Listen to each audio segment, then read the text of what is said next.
اسے ہٹا دیتے ہیں, اسے کاٹ دیتے ہیں, خواہ وہ ایک ہرا بھرا سالوں پرانا درخت ہی کیوں نہ ہو. مجھے یاد ہے بہت اچھی سی بات, جب ایک زمانے میں اردشیر کاوسچی, آپ نے شاید نام سنا ہوگا, ایک پارسی لکھاری تھے, کالم نویس تھے, اور ایک شہری کے نام سے ان کی آرگنائزیشن بھی ہوا کرتی تھی شہر کے اندر. بدقسمتی شاید آج وہ ہم میں موجود نہیں ہے. بڑی اس وقت ایک زمانے میں, اب سے کوئی میں 10-15 سال پرانی بات کر رہا ہوں, کہ وہ کراچی میں سبزہ یا درخت کاٹنے والوں کے خلاف, ایون کہ وہ حکومت جو اپنے کسی پروجیکٹ میں درختوں کا خیال نہ رکھتے ہوئے اسے کاٹ دیا کرتی تھی, وہ حکومتوں کے خلاف بھی ایکشن لے لیا کرتے تھے, وہ عدالتوں میں پہنچ جایا کرتے تھے. کتنی بڑی حیرت انگیز بات ہے. شاید آپ کو سن کے یہ حیرت ہو رہی ہوگی, لیکن یہ حیرت انگیز بات نہیں ہے جی. یہ صرف پاکستان میں نہیں ہے, پاکستان میں شاید کچھ سرفرے اردشیر کاوسچی کی طرح کے ہوتے ہیں, ورنہ دنیا میں درختوں کی, سبزے کی پروٹیکشن کے لیے باقاعدہ ادارے نہیں, این جی اوز بنی ہیں. بدقسمت یہ کہ ہمارے ہاں تو انسان کا گلا کاٹنے میں, انسان کی جان لینے میں بھی کوئی لوگ دریغ نہیں کرتے, اور دریغ تو کیا نہیں کرتے, قانون بھی اسے اپنی گرفت میں نہیں لے پاتا. لیکن ہم دنیا میں درخت کے کاٹنے پر بھی سزا ملتی ہے. تو میں بات کر رہا تھا اردشیر کاوسچی کی, کہ جنہوں نے اپنے دور میں بڑی کمپینز چلائیں اس کراچی کی, خاص طور پہ وہ لوگ جو بڑی بڑی عمارتیں, بلند و بالا عمارتیں, high raise multi stories building کی طرف تو جانے لگے تھے, لیکن اس کے راستے میں آنے والی تمام رکاوٹوں کو, اور خاص طور پہ درختوں کا خیال نہ رکھتے ہوئے, حکومتوں نے اپنی ہورڈنگز کے لیے, اپنے سڑکوں کی بڑھانے کے لیے, یا کسی بھی ترقیاتی کام کے لیے جب بھی درخت کو کاٹنے کی کوشش کی, تو انہیں سب سے پہلے یہ ریزن پیش کرنا پڑتا تھا کہ یہ کیوں کاٹا جا رہا ہے. دیکھیں, انسانی خدمت کے لیے, انسانی جان کا جہاں تقاضا ہے, وہاں پر تو یقینی طور پر درختوں کی اہمیت ہے, اور انسانوں کی اہمیت ہے, اور یقینی طور پر اگر کوئی درخت اس درمیان میں آڑے آ رہا ہے تو اسے احتیاط سے ایک سے دوسری جگہ شفٹ کیا جا سکتا ہے. دنیا میں یہ بھی ایک کانسیپٹ ہے کہ بڑے بڑے درخت جو ہے وہ ایک جگہ سے دوسری جگہ شفٹ کیے جاتے ہیں, یعنی کہ اسے کاٹ کے ریزہ ریزہ کر دینا, شاخ شاخ میں توڑ دینا یا تقسیم کر دینا بڑا ہی معیوب سمجھا جاتا ہے, اور اس پر افسوس کیا جاتا ہے. مجھے یاد ہے میں انٹرنیٹ پر, سوشل میڈیا پر اسی قسم کی کوئی ایک بات دیکھ رہا تھا, کہ ایک بہت پرانے درخت کو کسی وجہ سے شاید اس کی جڑیں اتنی پھیلی ہوئی تھیں کہ جڑیں جو ہے وہ زمین سے باہر آنا شروع ہوئی تھیں, اور وہ درخت جو ہے وہ نقصان پہنچا سکتا تھا نیچے کھڑی گاڑیوں کو یا اس کے سائے میں بیٹھے ہوئے لوگوں کو. تو حکومت نے یا وہاں کی انتظامیہ نے, یہ میں بات پاکستان کی نہیں کر رہا, غالباً پاکستان سے ہٹ کے کسی ملک کی وہ بات ہے, تو اس پر جو ہے یہ فیصلہ ہوا, عوام کی رائے کو مقدم رکھتے ہوئے حکومت نے یہ فیصلہ کیا کہ ہمیں اس درخت کو یہاں سے اب شفٹ کرنا ہوگا, بلکہ شفٹ نہیں کرنا ہوگا, ہمیں یہاں سے اس کو کاٹنا ہوگا. ناظرین کرام, جب اس درخت کی کٹائی شروع ہوئی, آپ حیران ہوں گے کہ وہاں آس پاس کھڑے لوگ, خاص طور پہ وہ بزرگ جنہوں نے اس درخت کو چھوٹے سے بڑا, بڑے سے بے پناہ بڑا ہوتے دیکھا تھا, وہ آنسو بہا رہے تھے. انہیں افسوس ہو رہا تھا, ان کے چہرے نمایاں تھے, اور کچھ لوگوں نے ان سے کچھ ملنے کی, بات کرنے کی کوشش بھی کی تھی, مجھے بہت اچھے سے یاد ہے, تو وہ ہچکیاں بھر رہے تھے, ان سے بات نہیں ہو پا رہی تھی. اس درخت کو کٹتا ہوا دیکھ کر میں بڑا حیران ہوا کہ یہ کیسے لوگ ہیں, کس دنیا میں بستے ہیں کہ ایک درخت کٹ رہا ہے, ہمارے سامنے 20 درخت کٹے ہوئے, بلکہ ٹرک میں لدے ہوئے نظر آتے ہیں, ہمیں کوئی افسوس نہیں ہوتا. لیکن یہ کیسے لوگ ہیں کہ ایک درخت کٹتا ہے تو ان کی آنکھوں میں آنسو آ جاتے ہیں اور ان کی ہچکیاں بن جاتی ہیں. تو ناظرین کرام, درختوں سے محبت جو لوگ کرتے ہیں ان کے موسمی مسائل بھی اتنے ہی موافق رہتے ہیں. اور ہم نے درخت کاٹے, ہم نے بے پناہ درخت کاٹے, ہم نے بلڈنگیں بنائی, ہم نے سڑکیں بنائی, ہم نے تالاب اور جوہر بنا دیے, لیکن ہم نے درختوں اور سبزہ لگانے کی کوئی کوشش نہیں کی. بدقسمتی ہے کہ جن لوگوں نے یہ کوشش کی انہیں پاگل, دیوانہ, خود اس قسم کی باتیں جو ہے نا دنیا میں کہی جاتی رہی ہمارے بارے میں. ہمارے پاکستان میں جب بھی کسی نے درخت لگانے کی بات کی تو اس کو جو ہے وہ عجیبی نظروں سے دیکھا جاتا ہے, بلکہ ایک جسے کہتے ہیں کہ اس پہ غور و فکر نہ کرنے والا آدمی سمجھا جاتا ہے کہ شاید اس کے پاس دنیا کا کوئی کام نہیں ہے, اب وہ درخت لگانے کے لیے نکلا ہے. ایسی ایک کوشش گزشتہ حکومتوں میں بھی ہوئی, بلین ٹریز کا لوگوں نے بڑے مذاق اڑائے، لیکن آج وہ درخت کس مقام پر کھڑے ہیں اسے آپ دیکھ سکتے ہیں۔ کچھ اسکول اپنے طور پہ بڑی اچھی کوشش کریں، مجھے یاد ہے کہ اسکول کی اوپننگ سیریمنی میں میرا بھی جانا ہوا، انہوں نے ایک سڑک پر جو ہے فٹ پاتھ کے ساتھ ہی کچھ درخت لگائے اب سے چند سال پہلے، اور اب میرا جب بھی وہاں سے گزرنا ہوتا ہے میں دیکھتا ہوں کہ وہ درخت آہستہ آہستہ بڑے ہوتے چلے جا رہے ہیں، کو 5-7 فٹ تک پہنچے ہیں اور اس سے مزید اور بڑے ہوں گے، اور ان درختوں کی حفاظت کی ذمہ داری آس پاس کے لوگوں نے لی ہے، وہ اسے پانی بھی دے رہے ہیں، اس کی صفائی کا خیال بھی رکھ رہے ہیں، تو یہ ہم سب کا فرض ہے۔ دیکھیں کراچی کی آب و ہوا آگے آنے والے دنوں میں انتہائی گرم ترین ہونے والی ہے۔ ناظرین کرام، ہم سب کو حکومت کے ساتھ ملتے ہوئے اس بات کا خیال رکھنا ہوگا۔ ہم اب کراچی کو بچانے کے لیے، کراچی کو سخت ترین موسم سے بچانے کے لیے، گرمیوں سے بچانے کے لیے، درجہ حرارت کو کنٹرول رکھنے کے لیے ہمیں کراچی میں درختوں کی مہم چلانی ہوگی۔ ننھے بچوں کو درخت کی اہمیت کا اندازہ دلانا ہوگا۔ اس میں اسکول بہت بڑا کام کر سکتا ہے۔ خدا کے لیے وہ تمام اسکولز حکومت سے رابطہ کریں اور فری آف کاسٹ، بلکہ حکومت اسکولز جو ہیں وہ تو افورڈ بھی کر سکتے ہیں 10-20 روپے کا پودا لینا، تو ایسے پودے ہزاروں کی تعداد میں لیجیے، اپنے اسکول میں لگائیے، اپنے آس پاس کے پارک میں لگائیے، جہاں جگہ ملتی ہے وہاں لگائیے، اور صرف لگائیے نہیں، اس کی آبیاری بھی کیجیے، اس کی حفاظت بھی کیجیے، کیونکہ یہ درخت جو ہے، ایک درخت جو ہے وہ ایک انسانی جان کے برابر ہو سکتا ہے، لیکن میں تو کہتا ہوں کہ یہ کئی انسانی جانوں کو صحت بخشنے کے قابل ہوتا ہے ایک درخت، میں صحیح کہہ رہا ہوں۔ تو ناظرین کرام، ہمیں کوشش کرنی چاہیے کہ ان موسمیاتی تبدیلیوں کا مقابلہ ہمیں مل کے کرنا ہے۔ اس سے صرف اللہ کا عذاب ہی نہ سمجھا جائے، لیکن اللہ کا عذاب یہ اس شکل میں تو ضرور ہے کہ ہم نے اس زمین کو بنجر کر دیا، ہم نے یہاں سے درختوں کو اکھاڑ پھینک دیا، تو ظاہر بات ہے اللہ کا عذاب نازل ہوا اس گرمی کی صورت میں جو میں اور آپ بھگت رہے ہیں اور آئندہ اور زیادہ بھگتیں گے۔ جی ہاں، محکمہ موسمیات کہتا ہے کہ آئندہ آنے والے سالوں میں یہ گرمی بتدریج بڑھتی چلی جائے گی، گرمی بڑھے گی، تو ان حالات میں میں اور آپ دیکھ رہے ہیں کہ ہمارا فیول کنزمپشن بجلی کی صورت میں بہت زیادہ بڑھ جاتا ہے، بجلی ہم پیدا نہیں کر پا رہے، چھوٹے چھوٹے گھروں کے اندر لوڈ شیڈنگ کے بعد کیا معاملات رہے، کتنی ہلاکتیں ہوئی ہیں اس گرمی، اس لوڈ شیڈنگ کے باعث لوگ ڈی ہائیڈریٹ ہوتے چلے گئے اور بیمار ہوئے اور ہاسپٹل بھرے رہے اس تمام عرصے میں۔ تو کیا انسانی جانیں اتنی ارزاں ہو گئی ہیں، تو وہ تمام اسکولز، میں کہوں گا کہ یہ کمپین جو ہے وہ اسکول اور کالجز سے، ہمارے تعلیمی اداروں سے شروع ہونی چاہیے۔ کئی پرائیویٹ ادارے اس پہ کام کر رہے ہیں، میں جو ہے وہ CPK کی ضرور بات کروں گا، citizen police CPLC police Karachi جو ہے وہ بڑی کوششیں کر رہی ہے اس معاملے میں، اور گزشتہ دنوں انہوں نے 1000 درختوں کی ایک مہم کا آغاز کیا، اور یہ بتدریج بڑھتے چلے جائیں گے، اور یہ کچھ چھوٹے ننھے منھے پودے نہیں دیتے۔ اگر آپ بھی اپنے جو ہے علاقے میں تناور 3 سے 4 فٹ کا درخت لگانے کی کوئی مہم کا آغاز کرنا چاہتے ہیں، تو آپ جو ہے عمر سونی صاحب سے جو ہے وہ محترم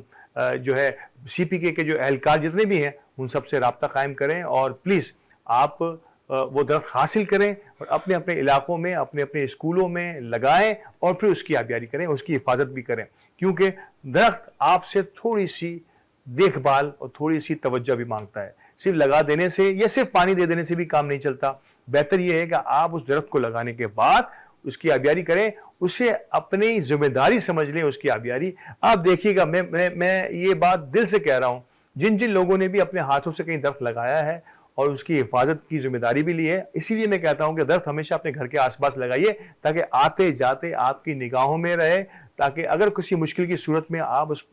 اس کی دیکھ بھال بھی کر سکیں، اور جب اسے آپ بڑا اور بڑا اور بڑا ہوتا دیکھیں گے، میں یقین سے کہتا ہوں آپ کا دلی اطمینان، آپ کے دل کا جو سکون ہے وہ آپ کو نصیب ہوتا نظر آ جائے گا کہ آپ نے ایک درخت کو اپنے ہاتھوں سے اس زمین کا حصہ بنایا، اور اب یہ درخت آہستہ آہستہ اتنا بڑا ہو گیا کہ اس کے سائے میں نہ صرف لوگ بیٹھتے ہیں، بلکہ اس سے نکلنے والی ٹھنڈی ہواؤں سے کئی لوگ بہرہ مند ہوتے ہیں۔ تو ناظرین کرام، درخت لگائیے، درخت لگانے کی مہم والوں کا ساتھ دیجئے اور درختوں کو بانٹیے، تاکہ کراچی کی آب و ہوا آگے آنے والے سالوں میں ہمارے لیے عذاب الہی کی صورت اختیار نہ کر جائے۔ ناظرین کرام، وقفے کی طرف چلتے ہیں، اور وقفے کے بعد دوبارہ حاضر ہوتے ہیں اور کچھ اور سیاسی درجہ حرارت پر بھی بات کرتے ہیں۔ ہمارے ساتھ رہیے گا۔